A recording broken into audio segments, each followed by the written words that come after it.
Hello, welcome friend. Saharanpur जी सब में आप सभी का बहुत बहुत स्वागत है। आज हमारा मध्यकालीन भारत का नेक्स्ट चैप्टर है, मतलब चैप्टर वही है, नेक्स्ट वीडियो है सीरीज की। हमारा चल रहा था तुर्क आक्रमण। तुर्क आक्रमण में हमने ये सारी चीज़ें पढ़ी हैं। तुर्कों का परिचय, अल्पतगीन, सुबुगतगीन, ठीक है, और महमूद गजनवी का बेसिक इंट्रोडक्शन हम कर चुके थे। तो आज का जो हमारा पूरा का पूरा टॉपिक रहेगा गजनवी के भारत पर आक्रमण, ठीक है। इससे रिलीवेंट हमारा ये टॉपिक रहेगा।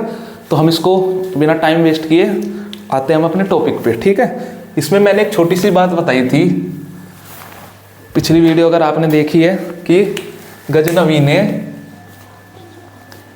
1000 ईस्वी से 1026 ईस्वी तक कितनी बार आक्रमण किए थे? 17 बार भारत पर आक्रमण किए थे। कितनी बार? 17 बार भारत पे आक्रमण किए थे। तो हम 17 के 17 आक्रमण को तो नहीं पढ़ेंगे, हम कुछ फेमस जो जरूरी आक्रमण है, जो हमारे एग्जाम के पॉइंट ऑफ व्यू से जरूरी हैं, उनको एक एक करके पढ़ेंगे और सीक्वेंस में पढ़ेंगे, ठीक है। तो मैंने यहाँ पे पहले कुछ ईयर लिख दिए हैं, ठीक है, उन्हीं को हम सीरीज में करते हुए आगे बढ़ेंगे, ठीक है। आपको पता ही है गजनी अफगानिस्तान का एरिया है, अफगानिस्तान और सिंध से आसपास का एरिया गजनी है पाकिस्तान का, ठीक है। उसके बराबर में मैंने पिछली वीडियो में बात की थी कि पंजाब राज्य आता है, जहाँ का शासक था पंजाब का हिंदू शाही वंश का जयपाल। ये सारी बातें पहले ही हो चुकी हैं। तो उसका आक्रमण क्या होगा? उधर से तो आक्रमण स्टार्ट करेगा वो। तो पहला ही इसका 1000 से 1026 तक है। पहला ही आक्रमण होता है इसका 1000 ईस्वी में। कहाँ पे होता है? पश्चिमोत्तर क्षेत्र में।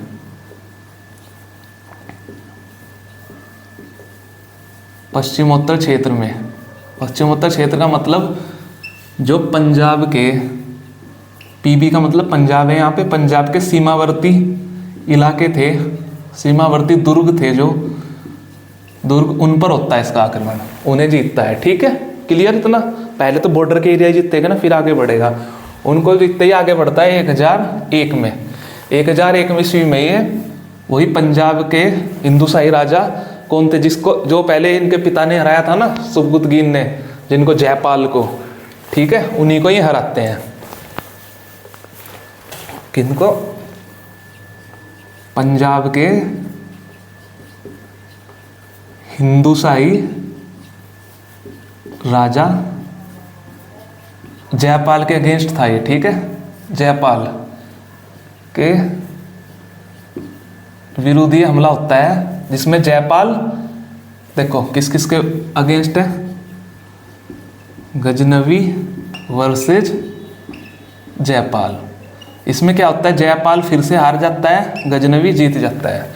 इससे पहले कब हारा था? सुबुगतगीन ने हराया था। सुबुगतगीन ने भी कई सारे हमले किए थे, ऐसा नहीं कि एक ही अटैक किया था, कई सारे हमले किए थे, बार बार जयपाल हार जाता था। इधर फिर इसके लड़के महमूद गजनवी ने भी जयपाल को हरा दिया, कब? 1001 में। तो जो जयपाल ये था, जब बार बार हारने लगा तो ये बहुत अपने आप को निगेटिव फील करने लगा था।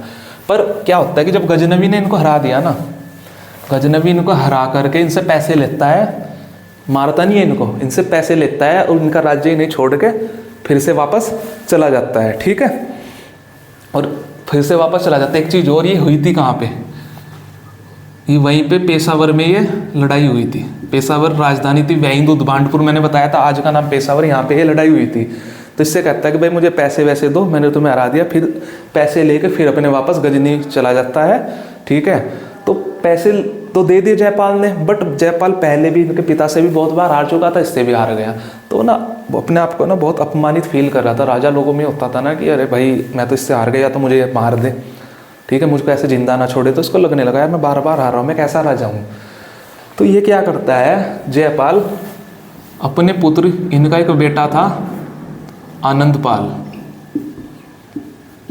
ये आनंदपाल को राजा बना के आत्महत्या कर लेता है कि तू देख भाई, और खुद अपमानित होके कि भाई ऐसी जिंदगी से तो मरना बेहतर है, आत्महत्या कर लेता है। ये चीज़ याद रखनी है इसमें। अब अगला राजा कौन बन गया है? आनंदपाल, ठीक है। तो अगला अब 1006 पे, 1006 में यही गजनवी फिर से आता है। तो 1006 में इसका भेरा के निकट, भेरा एक जगह है, भेरा का युद्ध होता है पंजाब में ही। भेरा का युद्ध किस किस के विरुद्ध? पंजाब किसका राज्य है? हिंदू शाही वंश का। जयपाल तो जा चुके हैं, उनका पुत्र आनंदपाल है, वर्सेस आनंदपाल, ठीक है। तो आनंदपाल भी हार जाता है, गजनवी फिर जीत जाता है, ठीक है। इसके बाद इसको हराने के बाद ये मुल्तान में जाता है। मुल्तान हमने पहले पढ़ाई है सिंध में। मुल्तान जीतता है कौन, जो जीते जिसने आनंदपाल को हराया। मुल्तान शहर को भी जीतता है, यहाँ से पैसे लेता है, फिर वापस चला जाता है। मतलब मुल्तान पे अधिकार नहीं करता है, लूटा वापस। कारणों में हमने पढ़ा था कि धन लूटना, ठीक है। लूट के कब्जा नहीं किया इसने, लूटा, फिर छोड़ के आनंदपाल को दे के फिर वापस हो गया। क्लियर। 1008 में ये फिर से आता है, 1008 में फिर से आ रहा है ये, और आके फिर से मुल्तान पे हमला करता है। अब की बार तो पैसे लेके चला गया था, फिर से मुल्तान को जीता, और अब की बार ये वापस नहीं जाता है, जीता। अब की बार ये इरादा करके आया था कि मैं जहाँ तक जाऊँगा जीतता जाऊँगा, जीता और अपने राज्य में मिला दिया।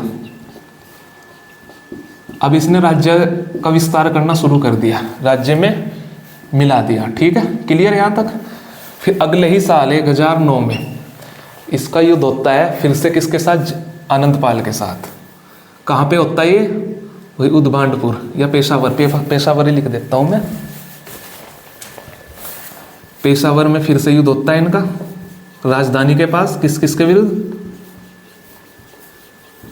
गजनवी वर्सेज आनंदपाल।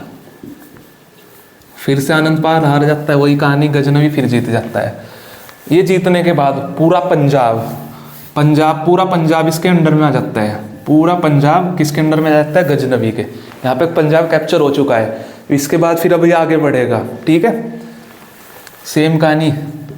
अब आते हैं 1014 ईस्वी में। भाई पंजाब तो जीत चुके, पंजाब के बाद क्या आएगा, अगर आपने मैप देखा होगा तो पंजाब के बाद आता है हरियाणा, ठीक है। हरियाणा में एक जगह है थानेश्वर। ऐसे चल रहे हैं हम, देखो मैं मैप नहीं बना रहा हूँ, मेरे से इतना अच्छा नहीं बन रहा है, ऐसे समझ लेना।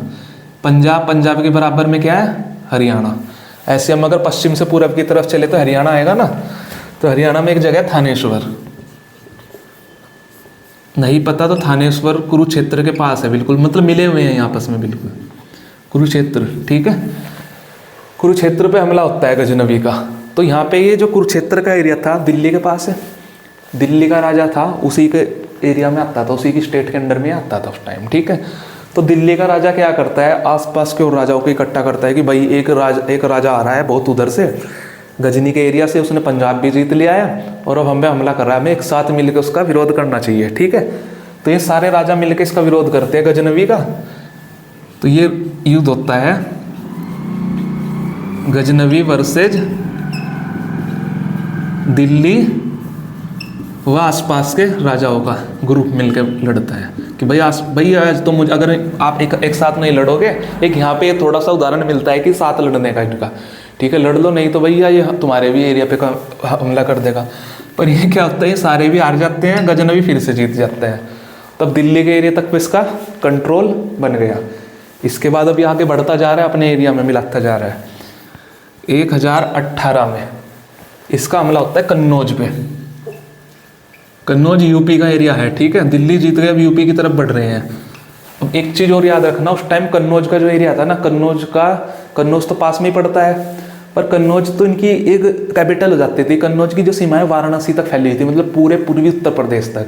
जिसने कन्नौज जीत लिया था, समझ लो पूरा उत्तर प्रदेश एक तरह से उत्तर प्रदेश से बॉर्डर एरिया रह जाता था कि लगभग 80% यूपी वो जीत जाता था, ठीक है। तो कन्नौज बहुत इंपॉर्टेंट था। कन्नौज में इस टाइम हम पुराने इतिहास में पढ़ेंगे ना, कन्नौज का त्रिपक्षीय संघर्ष प्राचीन भारत में गुर्जर प्रतिहार, राष्ट्रकूट और बंगाल के पाल वंश के बीच में संघर्ष होता है, ठीक है। तो इस टाइम यहाँ पे कौन थे राजा, प्रतिहार वंश के राज्यपाल, इनका नाम था राजा का, राज्यपाल कन्नौज के। तो राज्यपाल वर्सेज होता है गजनवी युद्ध। इसमें देखो क्या होता है, गजनवी युद्ध तो जीत जाता है, राज्यपाल हार जाता है। पर राज्यपाल क्या करता है कि जब उसको दिखता है कि वो हारने वाला, अपनी राजधानी छोड़ के भाग जाता है। मतलब युद्ध ही नहीं करता है वो अपनी तरफ से, उसकी सेना तो लड़ती है, वो खुद ही राजधानी छोड़ के भाग जाता है कि अपने आप को प्रोटेक्ट करता है। अपने आप एक भी दिन नहीं लड़ता है, ठीक है, राजधानी छोड़ के भाग जाता है। तो गजनवी के लिए तो बहुत ईजी हो जाता है उसको कैप्चर करना। तो इस राज्यपाल की एक विद्याधर चंदेल था, अब इसके बाद उसी के साथ युद्ध होगा। विद्याधर चंदेल था बुंदेलखंड का राजा, बुंदेलखंड के एरिया का राजा था विद्याधर चंदेल, ठीक है, चंदेल वंश का था वो बाद में इस राज्यपाल की हत्या कर देता है, मार देता है। क्यों मारता है? वो कहता है कि भाई तुमने एक इस्लामिक वो आ रहा है हमारे धर्म पे हमला करता है, हमारी मूर्तियाँ तोड़ता है। इसका नाम ही था मूर्ति भंजक। जिस एरिया में जाता था वहाँ के मंदिरों को, मूर्तियों को तोड़ देता था और लोगों को ज़बरदस्ती इस्लाम धर्म में परिवर्तित करवाता था कि वो हमारे धर्म पे हमला कर रहा है, कि तूने उससे बिना लड़े ही भाग गया तो तुझे इसका दंड दिया जाएगा। तू लड़ता, भले लड़ते हुए हार जाता या मर जाता अलग बात थी, कि तू धर्म के लिए लड़ा ही नहीं है तो अपने लोगों के लिए लड़ा ही नहीं है, कि इसलिए तुझे राजा बनने का कोई अधिकार नहीं है, इसको मार दो। तो वो विद्याधर चंदेल इसकी हत्या कर देता है। बस इसके बारे में ये कहानी याद रखना। फिर 1019 में आनंदपाल तो हार जाता है। आनंदपाल इसी वंश का एक और शासक था, हिंदूशाही वंश का त्रिलोचनपाल। तो ये थोड़ा सा विरोध करता है, फिर ये त्रिलोचनपाल को भी हरा देता है। त्रिलोचनपाल को हराता है। त्रिलोचनपाल को ब्रैकेट में लिख देता हूँ मैं, हिंदूशाही वंश का राजा था ये, आनंदपाल के ही परिवार से था। हिंदूशाही वंश कहाँ का था? हिंदूशाही वंश पीबी लिख रहा हूँ, पंजाब का। त्रिलोचनपाल को हराता है। क्लियर यहाँ से? अब 1020 में देखो होता क्या है, ये कैसे हराता है। ये तो कन्नौज तक जा चुका है, ये खुद नहीं आ रहा है, उसकी सेना आ रही है। वो थोड़ा सा बच गया तो उसकी फैमिली कहीं से, तो मतलब उन्होंने कुछ जिंदा बच जाते हैं तो सारे इकट्ठे होते हैं, फिर से इसकी सेना पे हमला करते हैं। तो वहाँ की उस एरिया की सेना उसे हमले को दबा देती है। ये तो आगे बढ़ता ही जा रहा है, ठीक है। तो माना तो जाएगा गजनवी की जीत थी ना वो। तो 1020 में इनका जो हमला होता है, अब देखो इन्होंने कन्नौज जीत लिया है। बुंदेलखंड का राजा कौन है अभी बताया था, जिसने राज्यपाल को हराया था? विद्याधर चंदेल। बुंदेलखंड में विद्याधर चंदेल राजा की, बुंदेलखंड का राजा था, राजा की सेना के एक भाग को हरा देता है। पूरी सेना को नहीं हरा पाता है, सेना थे एक एरिया में थोड़ी सी सेना लगी हुई थी, उसको हरा देता है, ठीक है। सेना के एक भाग को हरा देता है।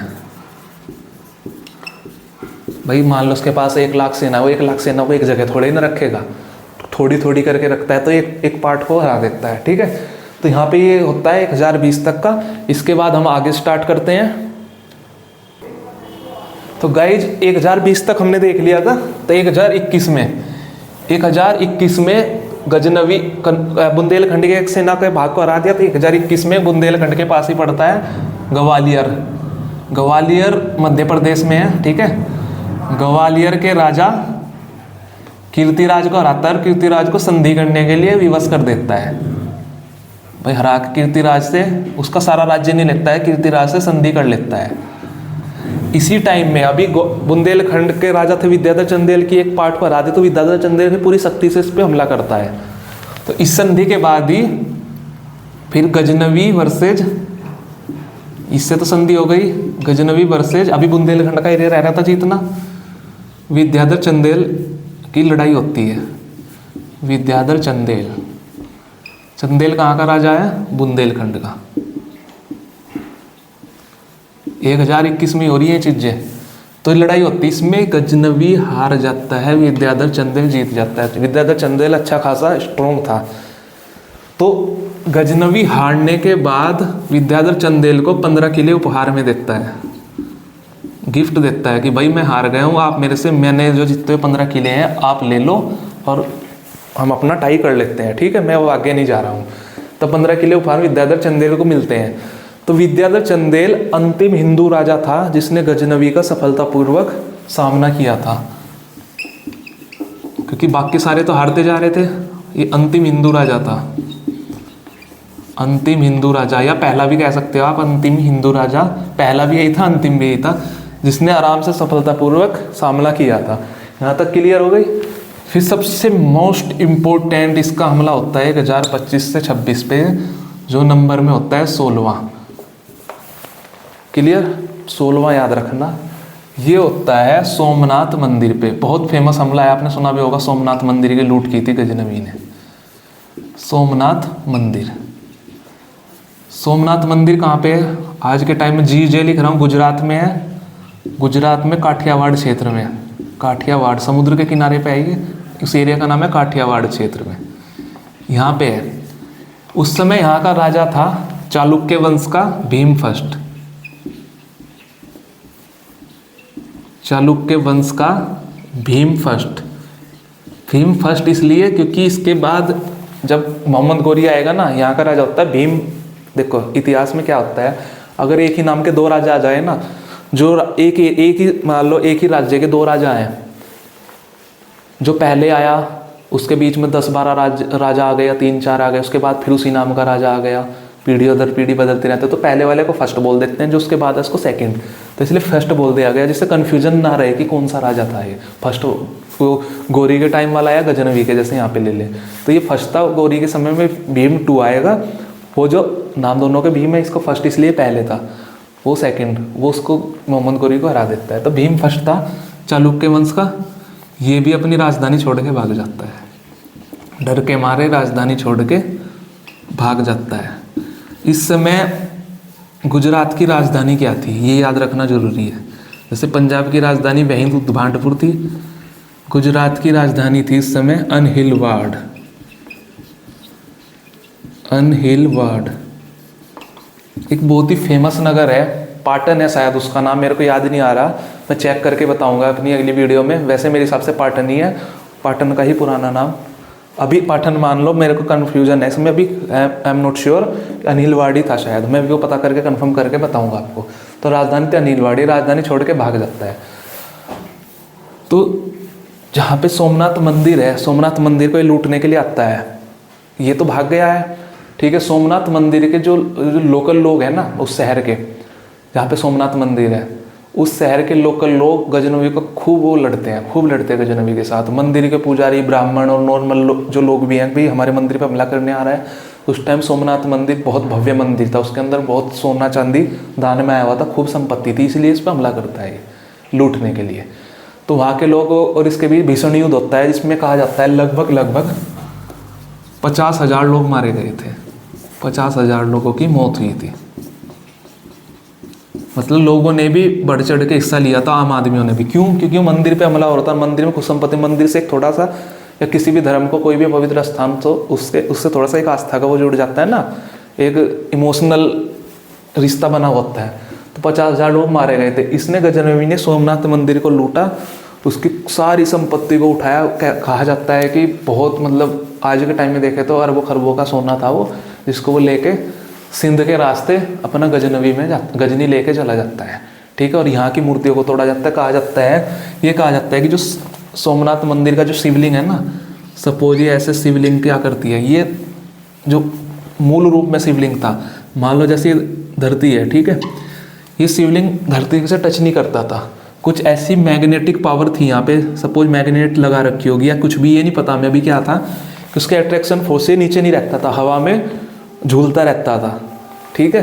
तो इस तरह का शिवलिंग था, जो पुराना, अब नहीं ऐसा है अब तो, क्योंकि उसके बाद तो फिर इसको रिनोवेशन किया गया था। तो पुराना मंदिर था, वो हवा में झूलता रहता था, ठीक है। शिवलिंग जो था, यहाँ से सोना चांदी लेता है ये, और शिवलिंग के टुकड़े टुकड़े कर देता है। मैंने अपने पहले बताया था मूर्ति भंजक था, मूर्तियों को भी तोड़ता है। शिवलिंग के टुकड़े टुकड़े करके गजनी में एक मस्जिद है, जामी मस्जिद, जामी मस्जिद। कहा जाता है कि इसने शिवलिंग के जो टुकड़े किए थे जामी मस्जिद की सीढ़ियों पे उन टुकड़ों को लगवाया था। क्यों लगवाया था? कि जब ये अपना, जैसे हम पूजा करते हैं, नमाज अदा करते हैं, जो भी करेंगे, तो इनके पैर उस शिवलिंग पे लगने चाहिए। अब क्यों थी ये सोच इसकी, किस वजह से थी, मुझे इस चीज़ पे नहीं जाना है, मैं तो एक फैक्चुअल इन्फॉर्मेशन बता रहा हूँ कि फैक्ट है, जो जामी मस्जिद की सीढ़ियों पे शिवलिंग के टुकड़े करवा के लगवाए थे, ठीक है। और यहाँ की सारी संपत्ति सिंध के रास्ते, देखो गुजरात के बराबर में सिंध है, मैंने सारी चीज़ मैप से बताई थी, ठीक है। जैसे अगर ये भारत है, ऐसे मैप सही नहीं है फिर भी ऐसे समझ लो, ये गुजरात का एरिया है और यहाँ से लगा हुआ पाकिस्तान है, तो यहाँ से होते सिंध के रास्ते ही अफगानिस्तान में अपने गजनी चला गया था। इसका जो लास्ट आक्रमण होता है 1027 में, ये इसका 17वां है, ठीक है। ये 1027 में, इसलिए यहाँ पे तो कि 1026 लिखा है, नंबर 17 थे, 1026 तक का हम इसलिए पढ़ते हैं। भारत के अंदर किसी राजा को हराने के लिए, धन लूटने के लिए जो हमले थे वो 1026 तक ही थे। 1027 पे 17वां जो हमला था सिंध के जाटों के खिलाफ था। सिंध के जाटों के खिलाफ क्यों था ये बताता हूँ मैं। जाटों के विरुद्ध था क्योंकि ये तो राजाओं के पे हमला करता था, किसी स्टेट पे करता था जहाँ से संपत्ति मिले। ये जाटों के विरुद्ध क्यों किया इसने अपना लास्ट हमला? ये इसलिए किया कि जब ये सोमनाथ मंदिर का वो सिंध के क्षेत्र में को लेके जा रहा था ना लूट के, सिंध के जाटों को पता चला कि भैया ये लूट के लेके जा रहा है हमारे मंदिर के। फेमस मंदिर तो आसपास के पूरे भारत में प्रसिद्ध मंदिर था, आज भी है, ठीक है। तो उसको लेके जा रहा है, ये पीछे से उस पर हमला करते हैं क्योंकि घोड़ों पे लाद के लेके जा रहा था वो, तो उस पर हमला करते हैं। और इनसे जितना लूटा जाता है वो कुछ सोना इससे लूट लेते हैं। भाई ये तो हमारा है, हमारे धर्म का, हमारे लोगों का है, तू कैसे लेके जा रहा? जितना भी उनसे लूटा जाता है एक डाकुओं की तरह हमला करते हैं और लूट लेते हैं और भाग जाते हैं वहाँ से। तो उन्हें दंड देने के लिए कि भाई उन्होंने हम पे हमला किया था, अच्छा तो उन्हें अभी देखता हूँ, तो सिंध के जाटों के खिलाफ हुआ था। ये याद रखना है कि आखिरी हमला इसका 1027 में सिंध के जाटों के खिलाफ था। यहाँ पे चीज़ जो हो जाती है इसके आक्रमण पूरे, ठीक है। इसके बाद है हमारा गजनवी के दरबारी, कि कौन दरबारी थे, वो हमारा अगला टॉपिक होगा। तो उससे पहले हम थोड़ा सा ये जान लेते हैं एक चीज़ और है इसमें। मैंने बताया था ना जैसे मोहम्मद बिन कासिम ने सिंध का एरिया जीता था, उस एरिया पे इन्होंने कुछ सिक्के चलाए थे। अरबों के आक्रमण के बाद तुर्कों का आक्रमण हुआ, इन्होंने ये एरिया तो जीत के चला गया यहाँ से, पर पंजाब का एरिया जो है उस पर उसका पूरा कंट्रोल कर लिया था, उसको नहीं इसने छोड़ा था। यहाँ पे तो कन्नौज पाया, पैसा वैसा लिया, निकल लिया, सोमनाथ मंदिर लूटा, निकल लिया।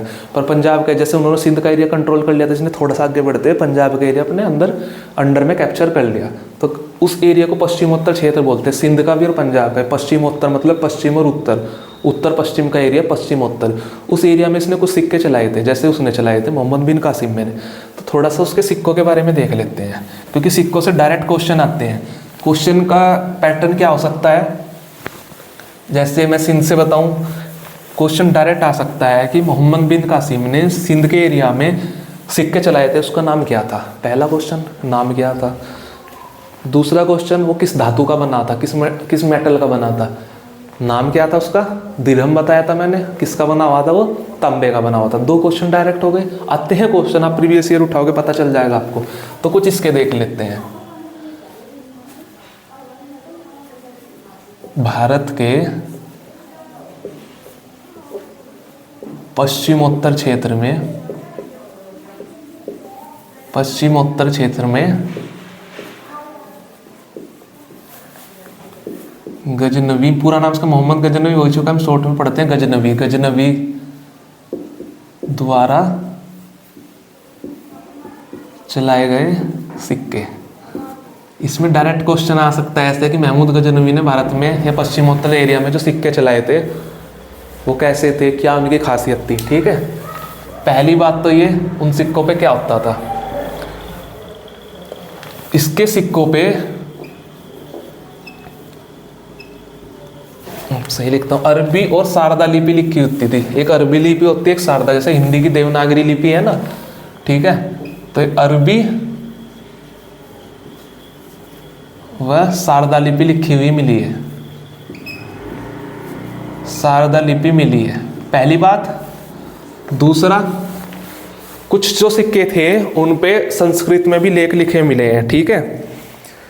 कुछ सिक्कों पर संस्कृत में लेख के साथ साथ नंदी बैल भी मिला है लिखा। कुछ सिक्कों पे संस्कृत में लेख, जैसे अरबी और शारदा में ना, तो कुछ पे संस्कृत में लेख लिखे मिले हैं। ये नहीं है कि क्या लेख लिखा मिला, ये नहीं आता है। संस्कृत में लेख सभी सिक्कों पे नहीं, कुछ पे संस्कृत में लेख व नंदी बैल।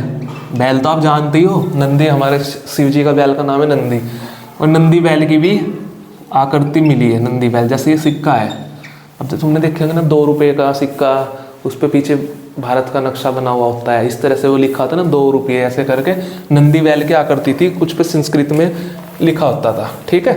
कोइन पे संस्कृत में लेख व नंदी बैल की आकृति मिली है। देखो 2 चीज होगी, पहला तो कहीं पे तो अरबी व शारदा लिपि मिली है, दूसरे में संस्कृत लेख व नंदी बैल की आकृति। तीसरी इंफॉर्मेशन क्या मिली है, कुछ सिक्कों पे श्री सामंत शब्द लिखा मिला है। कुछ सिक्कों पे मिला है श्री सामंत शब्द।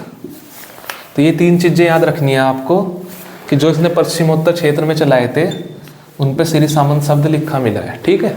अभी 2 तरह के सिक्के हमने पढ़ लिए हैं, मोहम्मद बिन कासिम के चलाए हुए सिंध क्षेत्र में तांबे का दिरहम, और पश्चिमोत्तर क्षेत्र में गजनवी ने जो चलाया। इसके बाद गजनवी आया ना, उसने कैसे चलाए, तो इसका सिक्के उस पर अरबी या शारदा लिपि लिखी मिली है, एक बात।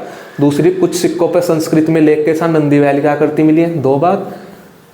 कुछ सिक्कों पर श्री सामंत शब्द लिखा मिला है, 3 बात। जब हम धीरे धीरे इसमें आगे बढ़ेंगे, जब हमारा मध्यकाल में आधा पाठ पूरा हो जाएगा, दिल्ली सल्तनत पूरी हो जाएगी, तब तक मैं सिंध से लेके सिंध अरबों के आक्रमण से लेके दिल्ली सल्तनत के पूरे होने तक की एक छोटी सी वीडियो बना दूंगा 5 से 7 मिनट की, जिसमें एक तरफ लिखा होगा कि शासक जैसे मोहम्मद बिन कासिम, उसके द्वारा चलाए गए सिक्कों के नाम या किस धातु के थे, या जो भी फैक्चुअल इन्फॉर्मेशन जरूरी है सिक्कों के बारे में, उसकी भी एक अलग बना दूंगा। साथ के साथ मैं कर ही रहा हूँ, उनके एक जगह अरेंज करके बना दूंगा। ये सिक्के हो गए क्लियर। अभी तक हमने 2 टाइप के सिक्के पढ़ लिए हैं, अभी तक जैसे हम आगे बढ़ रहे हैं।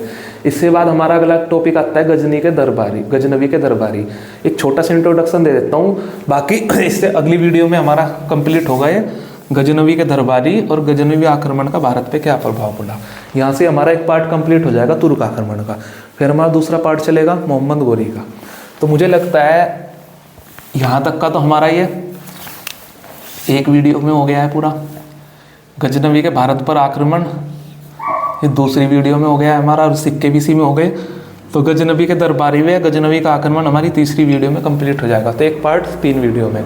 तो फिर हमारा जब जो चलेगा गोरी का, मोहम्मद गोरी का, उसकी भी ज़्यादा से ज़्यादा 3 ही वीडियो हो पाएंगी, 3 से ज़्यादा नहीं होगी। वैसे तो उसकी 2 में ही हो जाएंगी पूरी, 2 वीडियो मैक्सिमम होंगी उसकी, 2 वीडियो में करा देंगे तो टोटल 5 वीडियो में हमारा कंप्लीट हो जाएगा। ठीक है, तो थोड़ा सा मैं बता देता हूँ कि गजनवी के दरबारी, गजनवी जो है उसके दरबारी का मतलब है दरबार में कुछ विद्वान लोग रहते थे। इसके विद्वान लोगों का शौक था, इसके दरबार में विद्वान ही लोग रहते थे। वो किस तरह के थे, कौन कौन थे, उनके नाम, कुछ विद्वान ऐसे हैं उनके नाम और उन्होंने जो बुक लिखी हैं, कौन सी बुक थी वो, ठीक है, उस बुक का नाम, उनके विद्वान, या उनके कुछ अलग और भी कुछ अलग चीज़ हैं, उनकी कुछ अलग उपलब्धि हैं, अचीवमेंट है, उनके बारे में हम देखेंगे। वो गजनवी के दरबारी भी हो जाएगा। उसके बाद गजनवी के आक्रमण का भारत पर प्रभाव, जैसे हमने सिंध के आक्रमण पर अरब आक्रमण का सिंध पर प्रभाव या भारत पर क्या प्रभाव पड़ा वो सारा पड़ा था। तो यहाँ गजनवी पर आक्रमण का भारत पर प्रभाव, गजनवी का, सिर्फ तुर्क का नहीं, क्योंकि अभी तुर्क आक्रमण पूरा नहीं हुआ। तुर्कों का प्रभाव जब पड़ेंगे, जब मोहम्मद गोरी का भी आक्रमण पूरा हो जाएगा, तभी हम पढ़ेंगे सिर्फ गजनवी का जो भारत पर आक्रमण हुआ उसका क्या प्रभाव पड़ा था। ये दोनों टॉपिक नेक्स्ट वीडियो में पूरे हो जाएंगे हमारे। ठीक है, तब तक के लिए नमस्कार, मिलते हैं हमारी नेक्स्ट वीडियो में।